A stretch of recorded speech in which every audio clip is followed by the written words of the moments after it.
All right.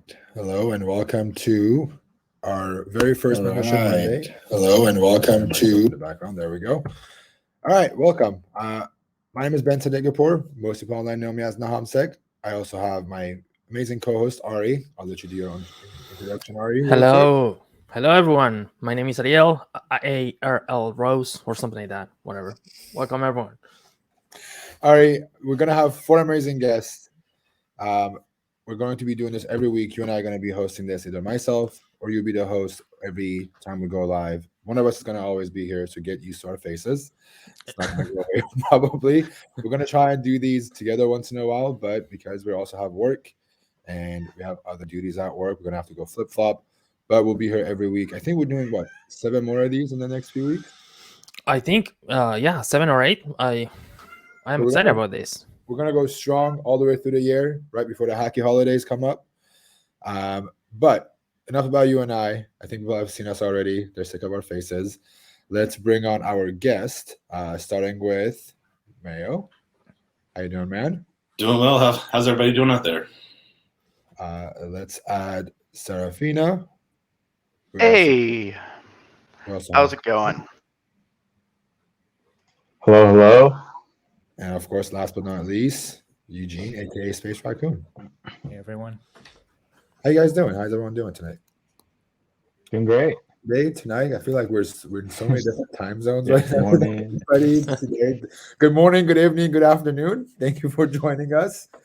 So as I said, we wanted to. So the point of this stream is we wanted to do something every week to connect everybody to experts in a field. So you all are experts in our field for a reason. You've done some amazing work with HackerOne, with Hacker 101, and we wanted to kind of put a spotlight on you. But before we jump into it, let's start off and do a quick round of intro. Ari and I have done ours already.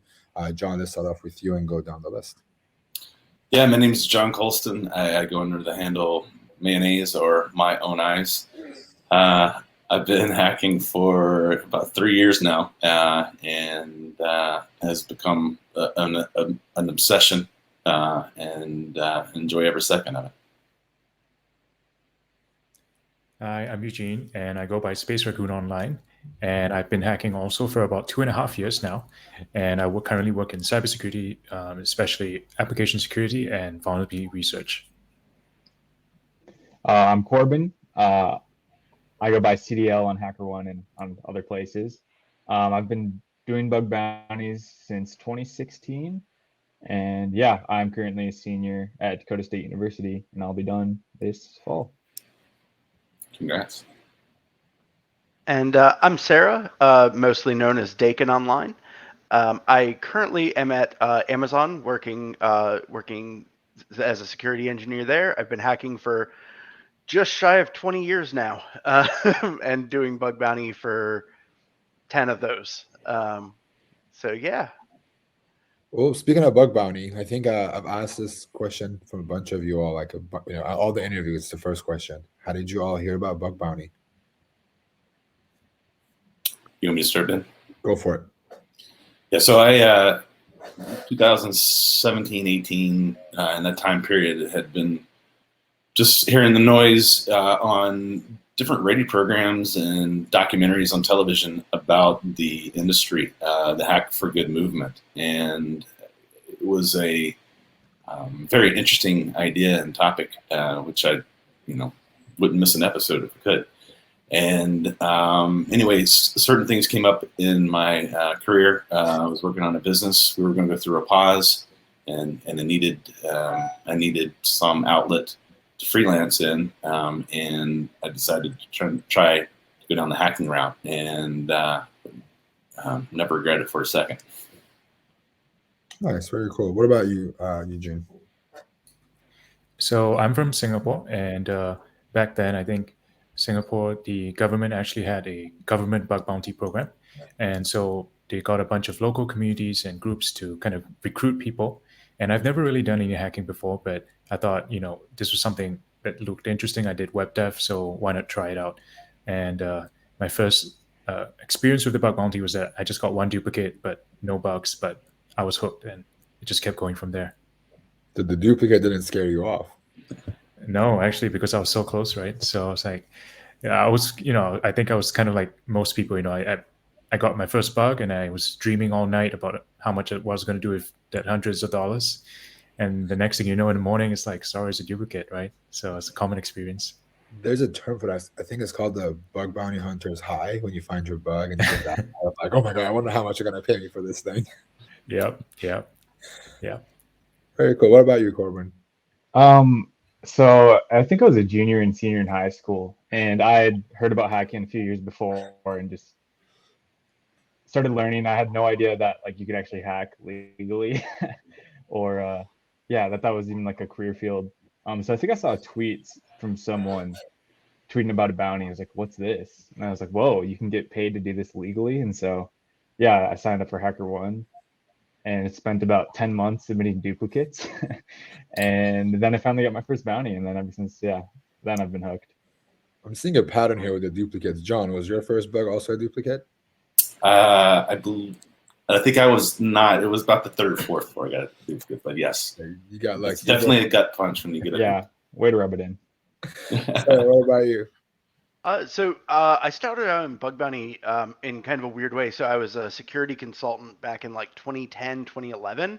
And one of my coworkers mentioned that this company CC Bill was paying for bugs. And this was before the term bug bounty was like really well known. But they were all Perl, and I absolutely shredded them for a couple weeks, just working, a couple hours a night looking at it. And got me hooked on bug bounty. Been doing it ever since. That's great. So there's a lot of different backgrounds, a lot of different stories. I think one of the things I would like to also know is how long have you been in the bug bounty community? You just were sharing how you heard about it for the first time. So how long have you been here in the bug bounty community, and how was the first couple of experiences you have there? Maybe starting with you, Eugene. So I think actually my first experience with the bug bounty community was when Sarah was in charge of the Discord Hacker 101. And Sarah was also putting a bunch of awesome, CTFs with the Hacker 101 CTF. So I got into that community, and it was, I think, really, really small back then. Just a small Discord with, I think there was just like a couple dozen, active users, and it was so nice just being there. Everyone was so friendly, and we were all learning at the time. And I think the best experience was when they had the HackerOne CTF. I think it was one of the first times you guys had a CTF, and so I was just, working with different members of the community, working in a Discord group, and that got me really connected to everyone in the community. So it was so nice to see everyone, I think, when we started doing live events as well. So yeah, thanks for Hacker 101. That's awesome. So basically you had a bunch of different people you never met in the past, and you were doing CTF together thanks to the Discord. Is that correct? Yeah. We were just doing the CTFs one by one, and different channels for each challenge, and I would just kind of hop through it and get to know people and beg them for hints. And it was a lot of asking for help back then. That's awesome. I love the story. Corbin, you want to go next? Yeah, so I got introduced to bug bounty in like 2016. I just signed up after hearing about it on Twitter. I just started trying to find bugs. I just met a lot of people through Twitter, and then from there, like Slack groups and Discord. It's been a while. You're pretty young, basically, so it has been a while. How old are you, Corbin? So I'm 22. I think I got started when I was 17. That's insane. And I will jump to mayonaise, because you probably have a couple of extra years than Corbin, right? About 3. Yes. A few. I am an old man, as Corbin likes to remind me, with my dad jokes. So yes, I was late to the game as far as my career, but really didn't have an option for hacking whenever I was coming out of school. But my career had always been in data analytics, data processing. I had a foot in operations, managed many projects and programs through the course of my years. And so having all the real world experience of what could go wrong, right? When you're talking to the QA teams, to get things fixed and designing test plans, there was a lot of, the mental exercises of what to kind of look for. And when you combine that with, the data processes of asset discovery and content discovery, that really fit well into my background. And so, you had 20 something years of real world experience in building systems and operations and workflows, and then you apply it to hacking. I just went at it from a standpoint of what could possibly go wrong based on my experiences, and started to find stuff in the real world out there as vulnerabilities. So you're asking how long now? About 30 years, and so I'm 45. So I started at 42. Twice Corbin, yeah. That's awesome and very impressive, because basically what this tells me is that there is no age to start hacking, right? No, it's just a desire to learn, absolutely. And I call it the knack. Everybody knows if you got the knack. It runs in the blood, and it's something you're blessed to be given. It fits well especially in this industry. I think it also shows like you don't need to. It's not like what Ari said, the age. And I get a lot of people messaging me like, "Oh, I'm in my 30s. I've done school and this. Like, is it too late to get in the game?" It just shows that it just takes time. No matter how old you are, how much time you want to put into it is gonna be the end result. You get what you put in, right? Absolutely. And no matter the background either, right? A lot of people asking if they need, to be coding or whatever, and no, basically whatever background you have might be useful. Different perspective, different story. So I think it's great. Sarah, what about you? How long you have been in the bug bounty community? You have been hacking for 20 years, but what about bug bounty? So specifically bug bounty, I would say that my journey in the community really started when I joined HackerOne. I didn't, I was publishing blog posts and stuff about the security work that I was doing, but it wasn't until I joined HackerOne that I really was able to start meeting other hackers, meeting the folks that are on the stream with me here, and start collaborating with them and figuring out what the needs were. And also, huge shout out to Nemesis, who created the Hacker 101 Discord originally. If it weren't for her getting that community kind of kicked off, I don't think that we would be, standing here today in the way that we are. So huge shout out to her. Absolutely. I think that Discord had a huge impact on our community at HackerOne itself, and also on the CTF community, to connect the CTF community to bug bounties at least. Yeah, it's a special place, and it's been amazing to watch it grow over 3-4 years now. Yeah. So it's kind of crazy. Well, how many folks do we have in Discord right now, Ben? If you know the number. It's over 40,000 now. I was at 44,000, which is an insane amount of number of people, and it's community driven. It's we have people like Joe's in the chat, one of our mods, DC, and a bunch of other amazing people that are helping us build and maintain it. And it's been one of the best things that we have done with our community, and it's all thanks to people in the community who've acted like an owner, and that's one of our values, actually, acted like an owner and created it, maintained it, and now it's the community thing, and a lot of people are using it and collaborating and finding what they want to do next. But speaking of Hacker 101, I know a few of you mentioned Hacker 101, but I wanted to hear, so it looks like actually it's 57,000. I was completely wrong. Joe's here saying 57,000 is what we have right now. The 40,000 was from a month and a half ago. But speaking of Hacker 101, a lot of you mentioned Hacker 101 as a part of your journey. Some of you learned on Hacker 101. Well, Sarah's case, you created Hacker 101. Wait, no, sorry. What is Hacker 101? I'm not actually familiar with it. So Hacker 101, let me get back on Hacker 101. Hacker 101 is our CTF platform that was created by Sarah, aka Daeken. We do CTFs on there and content. So if you actually go and hack on the CTF platform, if you get enough points, I think it's 26, you get an invite. Some of the levels you can do them and you can get an invite or two immediately. Some you have to do multiple levels and you get invited. Eugene, I think you mentioned you were really big on Hacker 101. What other resources did you use while you were learning? Because you've been on I think I've known you for 3 years. I want to say you've been hacking for 3 years on bug bounties, and you've had an extreme. You have a huge growth. You started doing it slowly, and you hit that curve, and you just went up. You shot up. How did you do it? What were some things that you used, or you leveraged to learn and get better every day? Yeah, I think so. One of the resources I think, as you mentioned, was as I started with Hacker 101, and I made sure I completed every single challenge that was available at the time.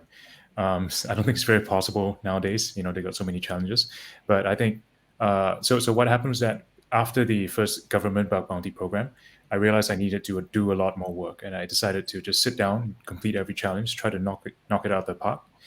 And after that, I think I watched a lot of videos online. I think Stoke was very popular, right? Stoke is still very popular among in YouTube, and so a lot of these people who did write ups, videos, that was the things I did. But I think the biggest thing was that I just sat down and hacked, right? And I think it was very frustrating because I think it was 3 months of hacking without any kind of bugs or any real vulnerabilities. And then I got my first bug, which was kind of a VDP XSS. And after that, I was like, okay, finally, I think I feel a bit more ready. I found an XSS, a real one, and then I started looking at the programs with wide scopes. So I would say honestly, just sitting down and hacking, trying and failing again and again. I think that's super important. And if you see one of my disclosed vulnerabilities from that time was a Starbucks, I think SQL injection. And this was a program, website that I've seen when I first started hacking at the start of those 3 months, right? And I didn't know what to do with it. I was like, okay, it looks like I can't do anything with it. I'm going to move on.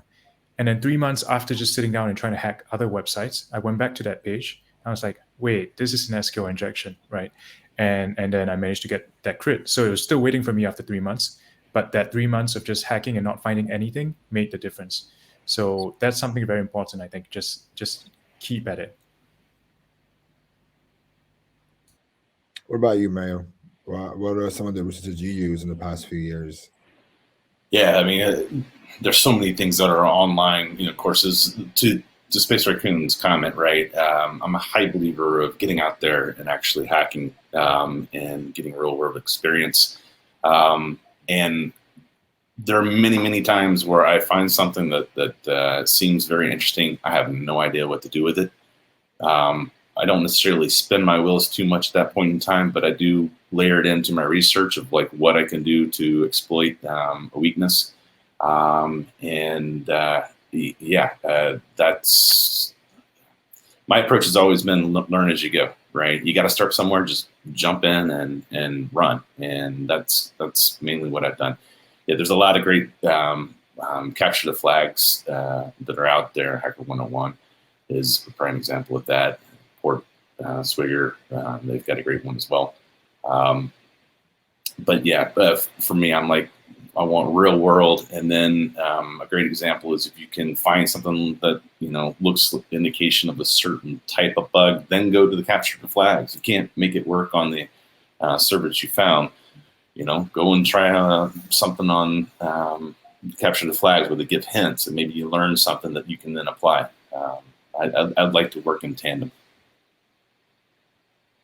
What about you, Corbin?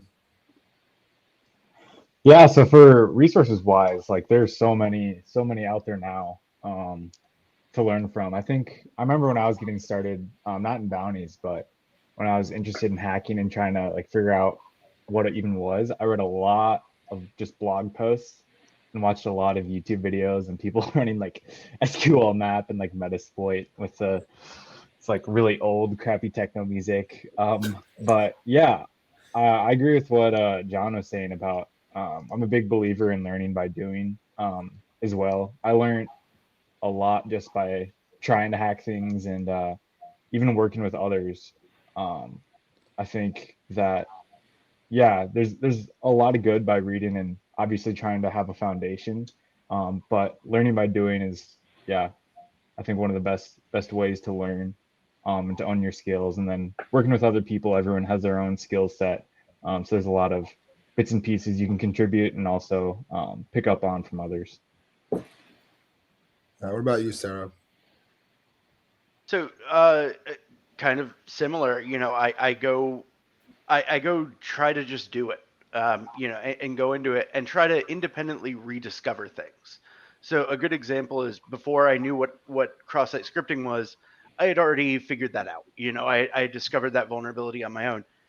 Once I've gone and discovered something, then I try to figure out, okay, am I the first to do this? Probably not. What is it called? What resources are out there from there? But that independent discovery lets me have a sense of ownership. It has this sense of wonder almost, and kind of propels me forward. So it's a matter of it's kind of this TikTok of I'm going to go discover something on my own, and then I'm going to figure out what other people have done in the same area. Um, and that's kind of how I operate. I don't try to go out and read an article on something that I don't know about initially. I just try to do it and then work backwards from there.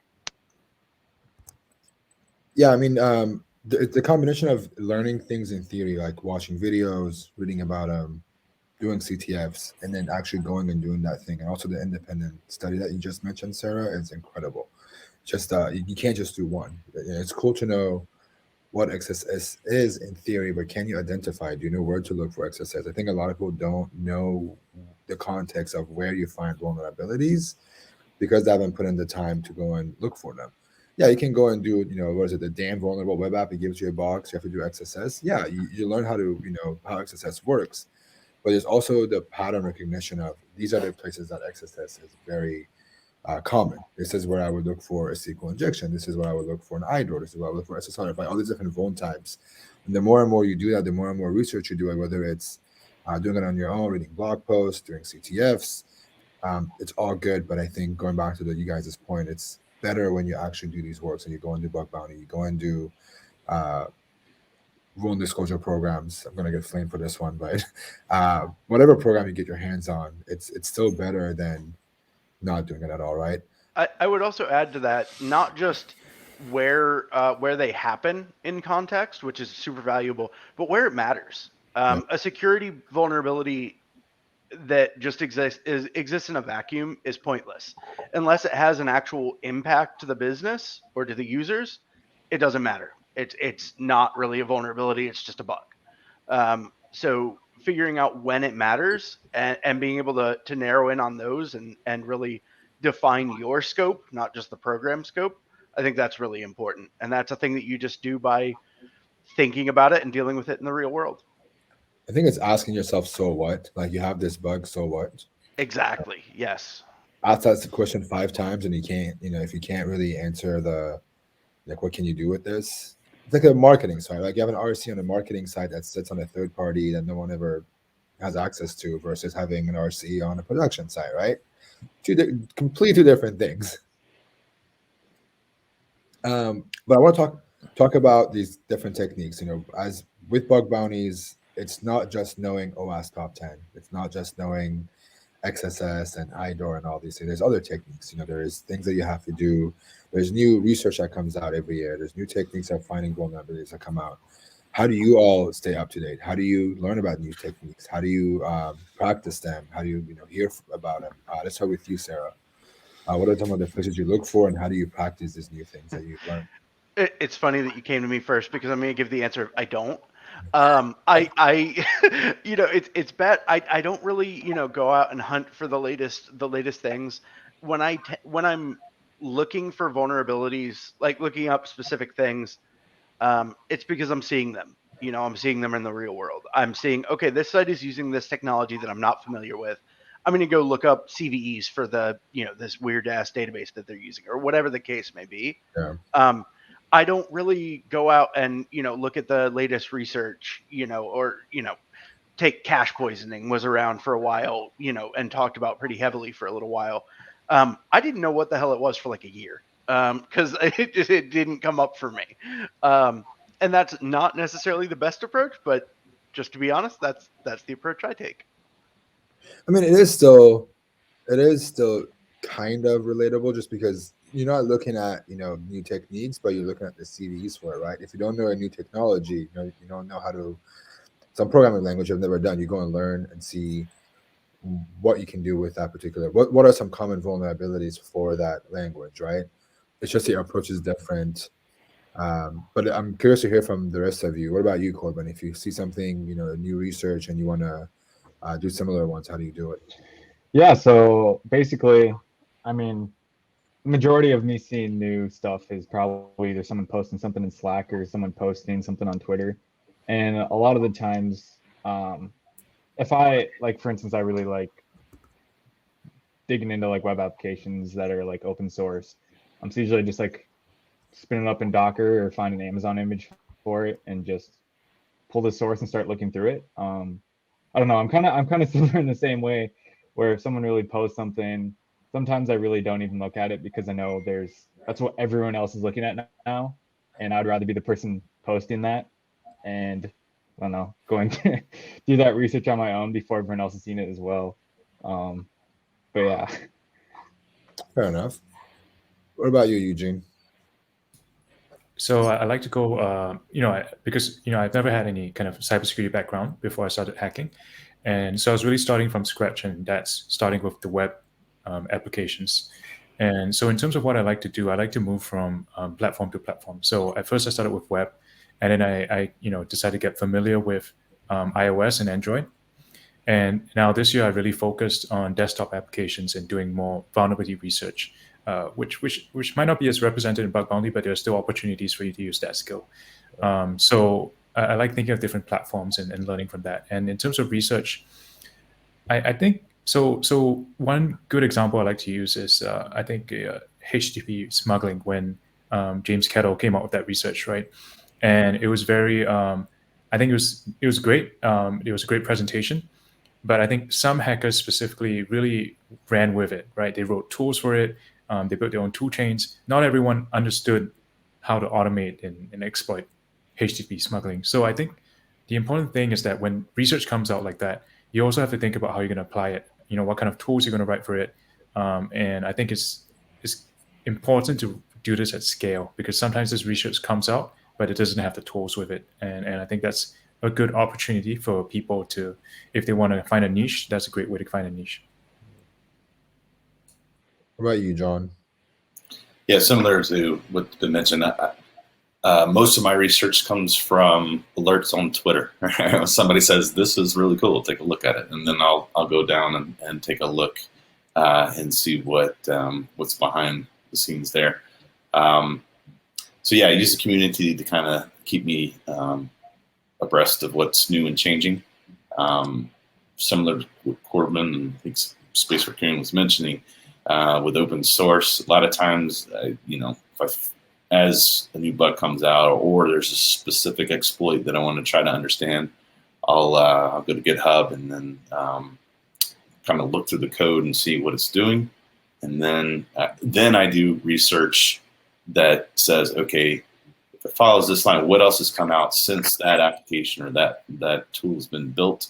And then I'll add and recreate my own so that I can keep it up to date with times. But that's kind of how I try to keep up. Everything moves so fast; it's impossible to be everything at all times. So you kind of have to pick and choose where you are in your energy and your motivations. So one day you're like, okay, I don't want to hack, but I just want to try to sharpen my tools and to go down that direction. Yeah, I think with not back in my day, but today's day and age, there's so many resources to learn everything you want, to be honest. There's a ton of CTFs for everything. There is a bunch of videos online for free. But are free everything. Like anything you can think of to be learned, like to be taught, it's on there. There's either a talk about it, there is some learning platform like Pentester Lab, Try Hack Me, Hack the Box, Hacker 101 that's done it, or some crazy CTF that Google has put together or DEF CON has put together. It's all there. You just have to take the time to go and read the write-ups or actually participate in the CTFs. And also Reddit, Twitter, HackerOne's activity, anything that gets disclosed online, even going on Medium and looking for bug bounty write-ups, that's very, very helpful. There's a lot of different ways you can approach it.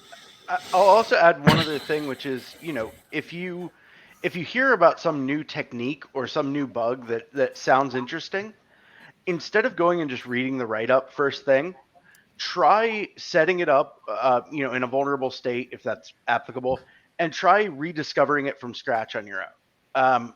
Try finding that bug from square one, with the hint that there is now, that there's a bug there.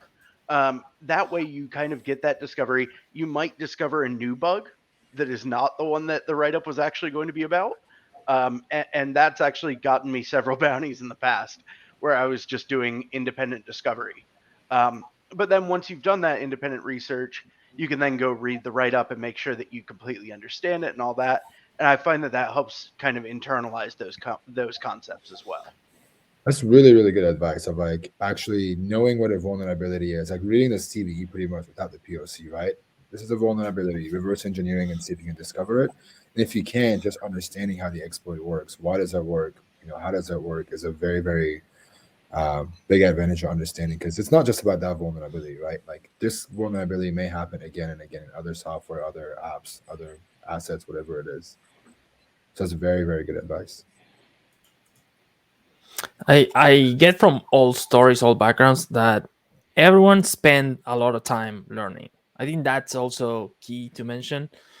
You don't learn how to hack from day to night, and we have something, we call it in Spanish in a different way, but I will say it's called chair hours. Like you need to sit and you need to hack, you need to learn, you need to do the whatever we were just talking about, the learning paths, but sitting there and spending the time, because I feel like everyone is trying to look for shortcuts right now, right? Like looking for the bug bounty tips or the payloads instead of actually learning what the payload actually does or how to exploit a CVE. So I think that's something I always get from these conversations. Nobody actually learned from day to night, even if it might look like it, right? A lot of people in the chat talking about this, but I also was learning something in the chat which is very interesting. We were talking about different type of assets, different type of targets. I was trying to answer some questions that while you were answering others, and something I would like to know is, how do you pick your targets? Because there is so much out there, so many programs, so many different type of assets, different types of skills required. So basically, how do you pick your targets? spaceraccoon, let's start with you again, Eugene.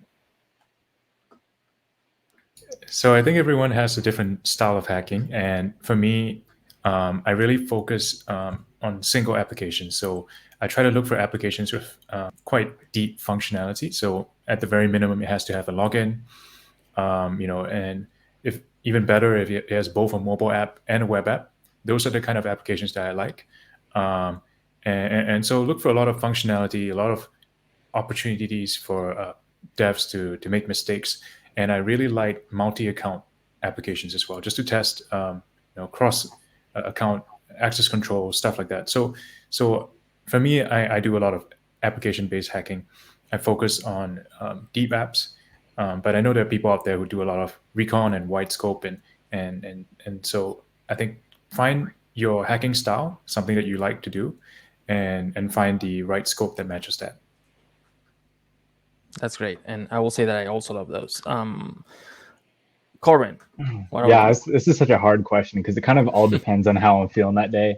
I tend to do all sorts of different things. I mean, I love looking at like the super deep, complex applications, but typically when I'm like starting new on a new program, I really like just going wide.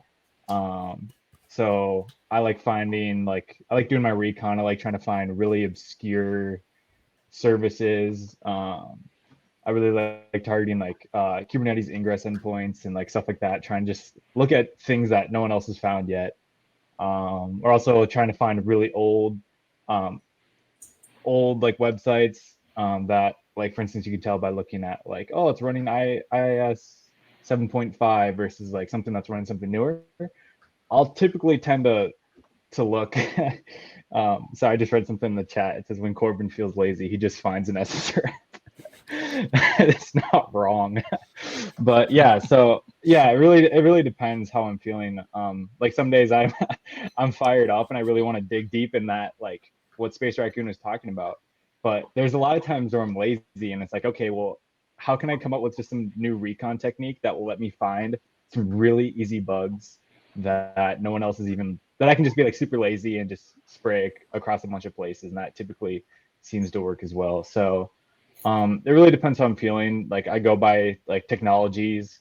Yeah, it really just depends. I tend to jump around, and it depends what kind of research I'm looking into as well.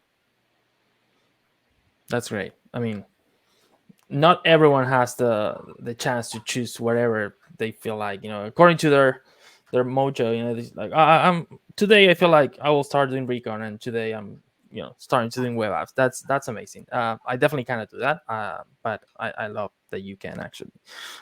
Mayo, what about you?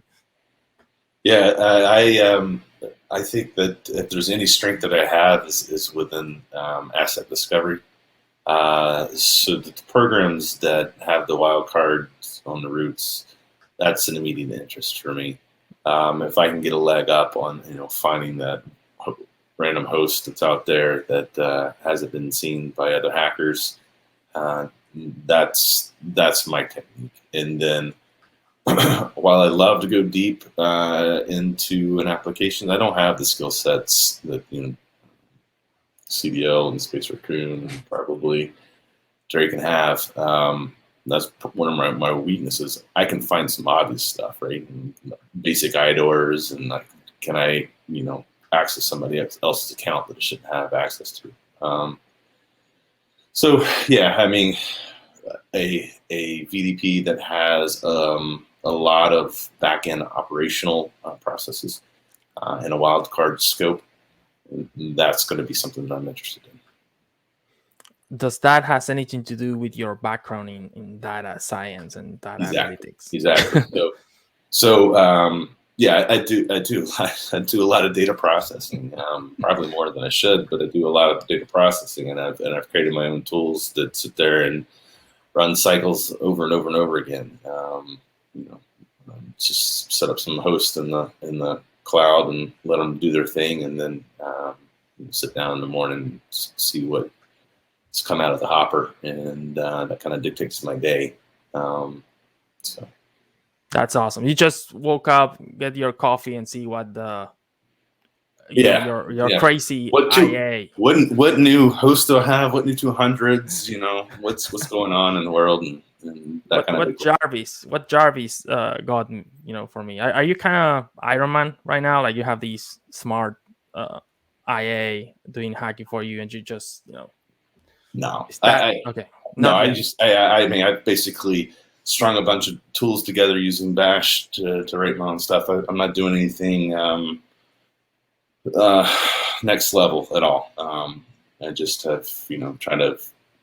It's the little things that you find, the little minutia in between the differences, and you kind of hone in on that. So if you find a way to do something that probably 99% of other researchers aren't doing, that's kind of what you're looking to do. That's awesome. Sarah, what about you? I will guess you will just pick the craziest and hardest shit out there. Sorry for my French. And you will just go straight to hacking that. Yeah, you're not wrong. Is that correct? So there's two ways that I pick assets. One is that I pick assets where I think I'm going to find vulnerabilities that I've been looking for lately. So like when Ben and I were attacking PDF stuff, I went after accounting software. I went after anything that handled like invoices or handled screen preview, like site previews, things like that, because I knew that I was going to find SSRF there in some form or fashion. So that's one way I pick them. The other way I pick them is based on challenges. So, if I see that this site has just this really deep stuff that I can go into, that's what I'm going to go after, because then I can tear the application apart, understand it beginning to end, and go from there. I avoid anything where I have to do recon of any kind because I am awful at it, and I'm okay with that. Yeah, I go for where I'm going to find interesting things, because for me, bug bounty, like, the money's great. Don't get me wrong. I love that. But I want to solve puzzles. So I look for whatever is going to be the toughest. And that also has the advantage of it means that I'm never getting dupes. Like I don't remember the last time I got a dupe. It was probably years ago when I was still throwing SQLi payloads into things. But I don't do that anymore. And it's paid off for me. That's great. And I don't know if this is the stream, but I will definitely love to hear the Nintendo Switch story.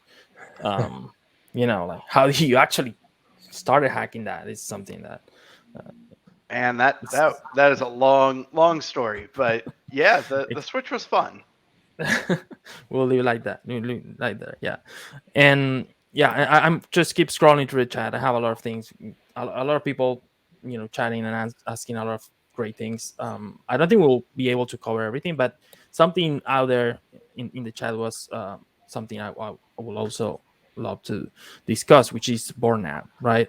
Hacking and burnout. You can hear that together a lot of the times. And I would love to know, what do you do in your free time to disconnect from bounties and of course avoiding burnout?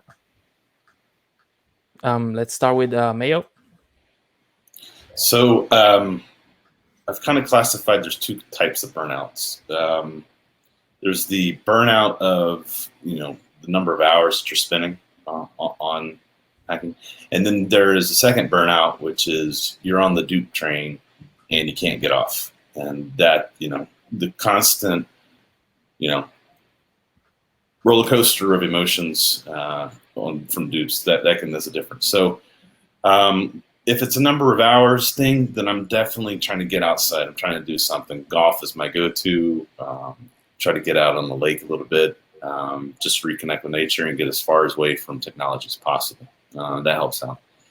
As far as the dupe train or just a general lack of interest in hacking that day, I work on automation. I work on my tool sets, right? That way you're not have the self pressure of, hey, I got to find a vulnerability today, right? You're like, oh, can I create this automated process and will it work and do this, right? It's a different bit of a challenge, and that diversity helps me kind of establish a balance. So, based on what kind of burnout it is and what I'm feeling, I try to keep it down. I admit that at one point in time, I was putting in insane hours. I've definitely dialed that back. Not doing that anymore. So try to be much more regular with my time. That's cool. spaceraccoon, Eugene, what about you? So what I like to do is I like to kind of find something that's still interesting to me. So before I started my job, I actually kind of tried bug bounty full time for about 2 to 3 months. And that was really intense, right? Every day you sit down, try to churn out bugs. And, it was pretty regular for me. It wasn't a bad situation, but it wasn't interesting because I think it was much easier to just find, maybe 5-6 XSS on an application, easy wins, than actually going deep and, finding a really cool RCE or some kind of research. So after, I had less time to do that kind of thing, I really just focused on tangential stuff that might not even be related to hacking. So for example, this middle of this year, I did like IBM summer school and quantum computing, right? So those things that are interesting to me, not related to hacking, that keep me going. And so I really hack in spurts these days. I don't hack, every day. I hack, on weekends. I hack maybe once a month when I'm feeling really inspired. I find a new target, and that keeps me going. And I think even though my volume of bugs has definitely gone down, the interesting thing is that my severity has gone up. So the kind of bugs I'm finding still kind of make up for what I was doing back when I was full time. So I think that's a good way to keep you interested and keep you, I think, sharp. That's great. Corbin. Yeah, I mean, those two kind of like covered it a lot. Yeah, so kind of like what John said with like the different types of burnout. It really depends. Like if it's, I don't know. He kind of hit the nail on the head in that one. And same with like spaceraccoon with what he was saying is just when I get burnt out, I don't even like. There's times where I like work on automation and just work on tooling. And there's other times where it's like I'm not even on my computer. Like I think in June I spent an absurd amount of time on like a live hacking event, and then I was burned out for like 2 months, and I didn't even like really go on my computer much besides like homework for school and yeah, other stuff. So yeah, I kind of like hacking spurts now as well. I mean, obviously I'll probably maybe submit like maybe one bug a week, one every few weeks. And there's times where I hack in spurts. So it's like, okay, I'm on fire. And then there are times where it's like, okay, I'm kind of done now. So I'm just going to go do something else for however long until I'm feeling ready to come back to hack. So yeah, it's about just making sure you're taking care of yourself, making sure you're not getting like too obsessive, and just like being able to like you have to know when to take a break and when to do other things. So yeah, whether for me that's like reading, um, and like learning about other stuff that's not even related to um, computers. Like I've been reading books on real estate syndication, just like super random things that aren't even like closely related to hacking. Um, but yeah, just making sure, yeah, you take care of yourself is huge. And don't force anything. Um, yeah, and I feel like with a lot of beginners too, I feel burnout's almost even easier because you just feel this cloud above you where you're like, oh, I can't find anything, and like everyone else seems like they're so successful, and like everyone's dealing with the same crap. Like everyone deals with burnout. Everyone goes through really dry periods. So just reminding yourself that like, hey, it's all fine. Like everything's like it's all right. Everyone deals with it, and just to make sure you're not being too hard on yourself. I love that. Basically, you don't need to stop learning, but you can stop hacking for a while and still, Exactly. relax a little bit Yep. and Yep. fresh your mind. Mhm. That's.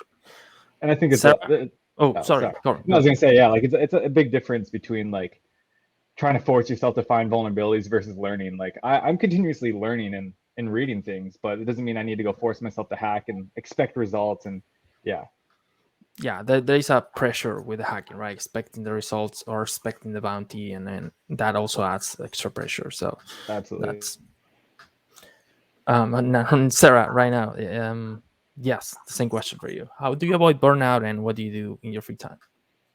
So I am notoriously horrible at avoiding burnout. I I I mean, so I had a really good string of bug bounties like around I want to say like starting October last year, um, and then I was exhausted by like February, um, and thankfully I'd made enough. I was like, all right, I'm gonna take like a month or two off from my job. I'm gonna figure out what I want to do, get away from hacking entirely. Um, and I was hoping that would get rid of the burnout, and it just didn't. It's not one of those things that just goes away if you don't do something about it. I find, at least for me. Um, so like 6 months later, I'm like, oh shit, I should probably actually make some money now.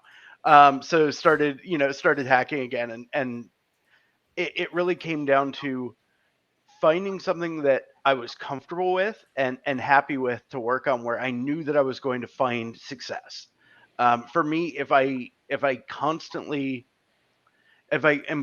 hitting up against walls in every direction, I'm gonna just continue and burn out forever.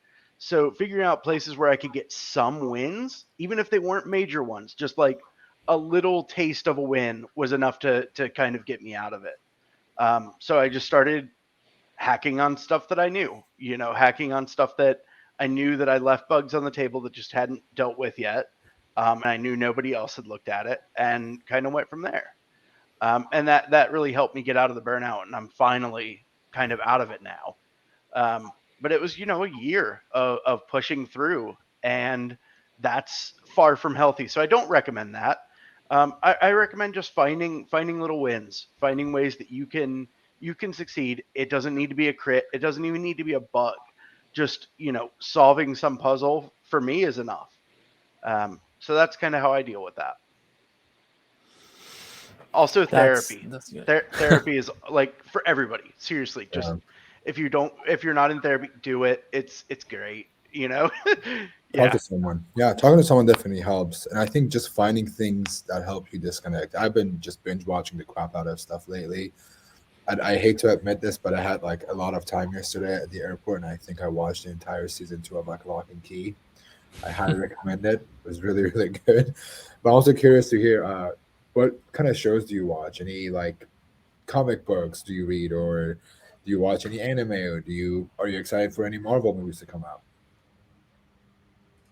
Let's start with you, Corbin, since you're in the middle. Oh yeah, so I've been I watch all sorts of different shows. I think the last it kind of depends. Like there's different types of shows I feel like. So like in the morning, like when I'm eating breakfast, it'll be like The Office or like something I've seen like 100 times that you can have in the background. Like there's the background shows like Brooklyn Nine-Nine, like all those sorts of shows. And then there's like the ones you have to like really pay attention to. So like I watched Squid Game, of course. Of course. The next show I'm waiting for the next season of is called Yellowstone. That one's really good. Okay. Yeah, it kind of depends. Like I pretty much watch everything. I don't watch anime. But yeah, I like action movies. I like Marvel movies. So yeah. What about you, John? Yeah, there's really only one show that I kind of look forward to, and that's The Curse of Oak Island. That's because I only have 27 years invested in that freaking series. No, it's not very good. It's just more of the, well, I guess it's decent. It's just the thrill of the hunt, kind of what we do every day, right? Is that the one on like the History Channel where they bought this like huge island and they're looking for like the hidden treasure that's supposed to be there? Exactly. I'm not sure what you're talking about. So yeah, and so I'm a documentary guy. I like if I watch movies, I like things where after the movie I'm like, what did I just watch? Let me watch it again. So your David Lynch type styling. And So yeah, that's about it. You spent 27 years watching a season. It's like a yearly impressive, season. Or man. It's I don't know how many seasons there are. It's like 10, a lot. 12 There's seasons of it. And the thing is there's probably about 5 minutes of new content and 50 minutes of rehashing what has happened in the past. And they find just enough just to get you to keep watching. It's unbelievable. Yeah. I mean, I feel bad even saying that I watch it, but it is interesting for some reason. I know what you're talking about. Yeah. The new season starts this week, so if anybody wants to get caught up, you watch the first episode, you'll learn what I've invested 12 years in learning. That's great. What about you, Eugene? So the most recent show I watched was Hell's Kitchen in Las Vegas. The latest season is just you can put your brain out, take your brain out, and put it up to the side and just watch it. I really wanted to, I really enjoyed that because I was just in Vegas earlier this year, but I didn't get a chance to really go to all these amazing places, and so it was just nice seeing that. But on the note of super long series, I heard that catching up with One Piece is a thing now. And that sounds really scary. I'm not doing that. But good luck to anyone who's trying. how many episodes on that? Like 900 or something? I'm not doing that. A little too late tonight. What about you, Sarah? I'm hoping you're gonna say How I Met Your Mother, but go on. Actually, it's funny. So I have cycles that I just rewatch the same shows over and over because like I can play chess or whatever while I'm watching them. How I Met Your Mother is my current binge. I just finished like my 8th rewatch of The Office during the pandemic. Had never watched it before then and just have binged it over and over. Parks and Rec, Boy Meets World. Those are kind of my standard rewatches that happen regularly. Though lately, like what I've been watching has actually been a YouTube channel mostly. This woman, Michelle Carre, she does this series called Challenge Accepted, where she'll train as a chess grandmaster for several months and then do a tournament, or become an esports person and learn how to play Fortnite from square one, or train as an EMT or as a firefighter, ballet dancer, and do these crazy things. And it's like I can't get the question out of my head of what am I holding myself back from? What am I not doing because I'm afraid? Right. And yeah, she's kind of made me face that question. So strong recommend for her channel if you're looking for something cool to watch while you're hacking. What about you? What about you, Ari? What are you excited about? That's a great question. I do a lot of I watch the same season over again as Sarah. How I Met Your Mother is also one of my favorites. But I do like to watch new things from time to time. So I'm watching now Lower Decks. It's like a Star Trek animated show, which actually you should turn off your brain and you just watch and don't pay attention. That's amazing. and I also love Marvel movies. I love all the Spider-Man, and I'm very very excited for the new Spider-Man movies and the Batman movies because I love comic books. I read a lot of those. What about you, Ben? Do you like comic books? Well, speaking of comic books, um, this entire stream was a plot twist of us just wanting to get to know you guys a little bit. But we're also excited to announce this year's HackerOne Elite comic books. And every single one of you were invited to this for a reason. This is why we were so pushy in our emails to get you all to join. This is why some of you got DMs from a lot of our team members. Some of you got DMs from me personally. I think I almost used the word beg for somebody. I'm like, hey, I'm begging you to be on this stream for me. I think with Sarah, I said, can I ask you for a personal favor and make sure you can make it to this stream? I was wondering about how vague you were being, Ben. I knew that there was something cagey about that as much as we've talked. Yeah, the message I sent to Sarah was like hey, I really need you to be on this stream. I'll make it worth your time. I promise you worth it. But we're going to show you all what this year's comics book look like. I'm going to give you a background while Ari pulls this up. We have been, well, I say we, it's mostly me most of the time, is wanting to make it exciting. All of you have seen this happen in person.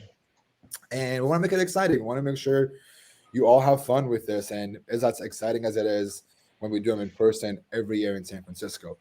So this is why we took too long. We couldn't figure out what the format is. We did this Mentorship Mondays is a real thing. It's not just for today. We're going to keep going with them every week. This part is real, but we all wanted to get you all on here, get to know you a little bit. Instead of me introducing everybody and saying, here's your poster, I'm going to let you do all the work and tell us why you're so amazing and why you need to be a part of the HackerOne Elite. So, Ari, let's do the first one. Whoa, do you want to share how do we select the hackers? Absolutely. So I'm sorry. This is one of my favorite projects at HackerOne. I've been at HackerOne for 5 years. This is the thing that I look forward to every year. I've had the pleasure to be a part of this for the past 4. What we do with our posters is we go based on community, consistency, and criticality. Sorry, I'm way too excited right now. I can't talk. So everybody on this stream has been either a huge part of the community, you've been consistent with your work in the community, with your research, with your bug hunting, or you've been very critical. And a lot of you have shown, Eugene, you said it. I was smiling when you said this. You spend less time, but your criticality has gone higher, and you've been consistent with it, right? We wanted you to tell us these stories instead of us saying all this about you. So it proves why we picked them. But those are the 3 sticks. They will become the 3 big C's. And we have long hours of discussions between me and the entire team that we have, including Ari, including Luke, Jess, Jen, who used to be a part of our team, and now Nicole and Caitlin. We all get on a call multiple times a week, hours at a time, going back and forth, because we only can pick 5 people out of the entire HackerOne pool. And it's everybody has their favorite hackers. Everybody wants to fight for their favorite hacker, and we put them up to vote. So we put them up to vote, and you all came up to be our amazing 5 for this year, who are a big part of the community consistently, and you also were a critical part of the bug bounty ecosystem for us.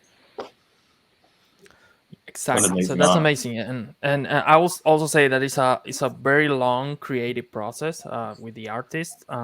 In the past, I think we had a way easier time because we'll just maybe using existing comic books and some superheroes, and that was kind of faster maybe and easier. And I think we are kind of running out of existing comic heroes, so we started getting more creative and creating maybe new superheroes, and so you will see some that actually are not exactly the same as an existing one, but are created just for you. So that's pretty awesome. So let's start with the first one, right? Yeah. Right, the first one is, I think it's Corbin. This is Corbin. CDL. That's sweet. That you are a beast when it comes down to hacking. Oh, dude, you even have my laptop, some little Mr. Robot space. Yeah, it has the dog. Oh my gosh, that's awesome. Oh, that one's famous. Yeah. So that one is famous. That is sweet. Can you show? Click on the stop or the hide button to stop sharing already, so the whole thing is shown. Yeah, actually, yeah. No, Sorry don't for stop that. sharing. Go on the right. Height. There you go. There's so Alright. many things that can go That's wrong awesome. going live. All right, so this is Corbin's. Let's go to the next one.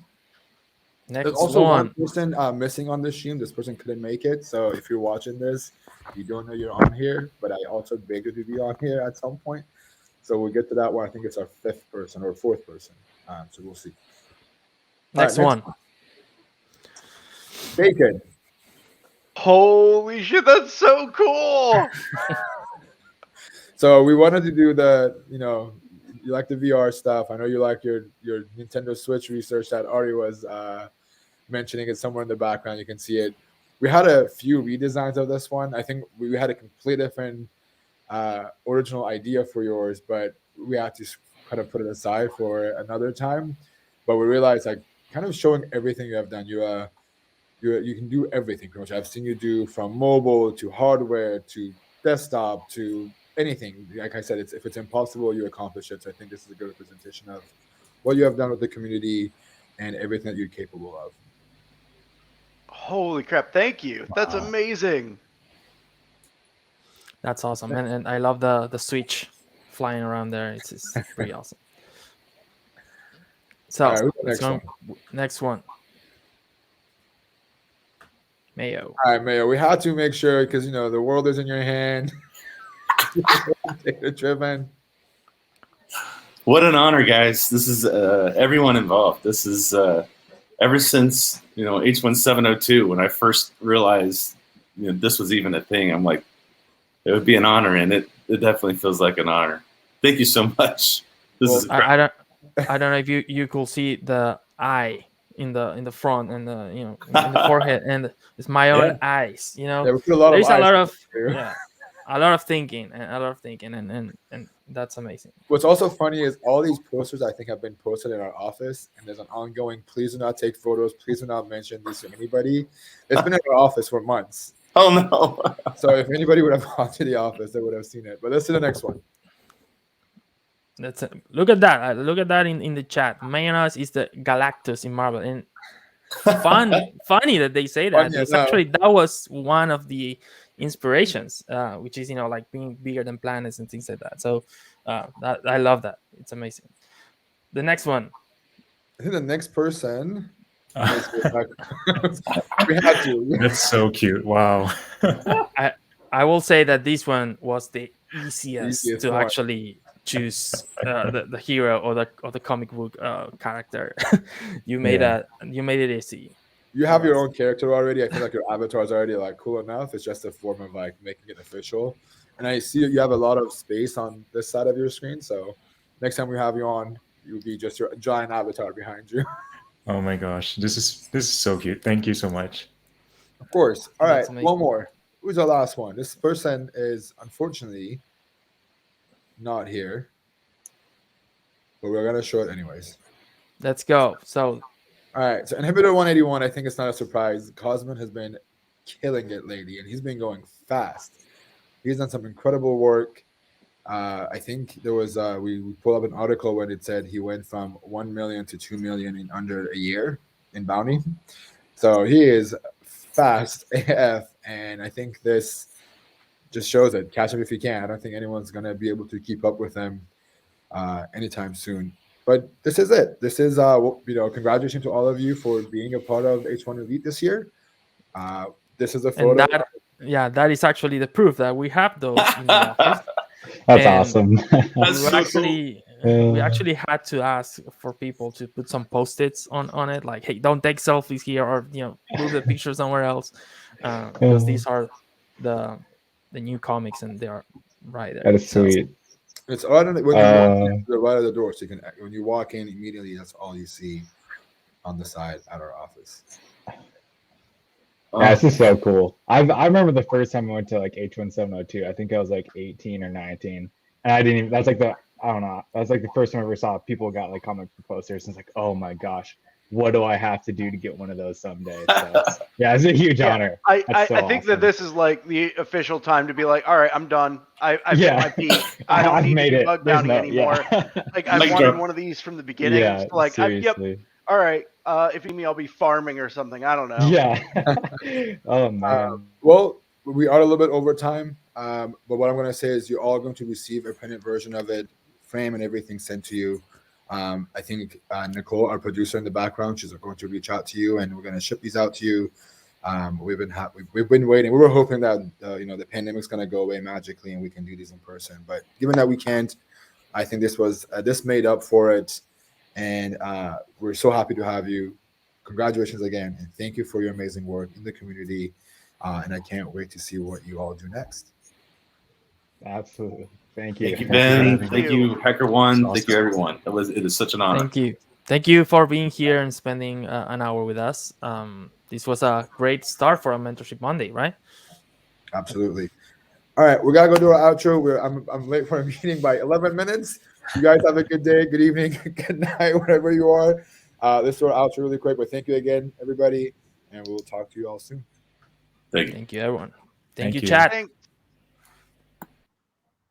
All right, so this is Mentorship Monday. We'll be back next week. If you want to come and hang out with us next week, we'll be live again with another group of amazing folks. Come hang out with us next week. We're going to be going live every Monday at this time on this channel, featuring myself and my amazing co-host this way, Ari. We got to go. I'm late for a meeting. Got to go. Bye, guys. Thank you very much for being here. Thank you, chat. Thank you, Ben. Thank you, everyone. Have a great Monday and great week. Enjoy.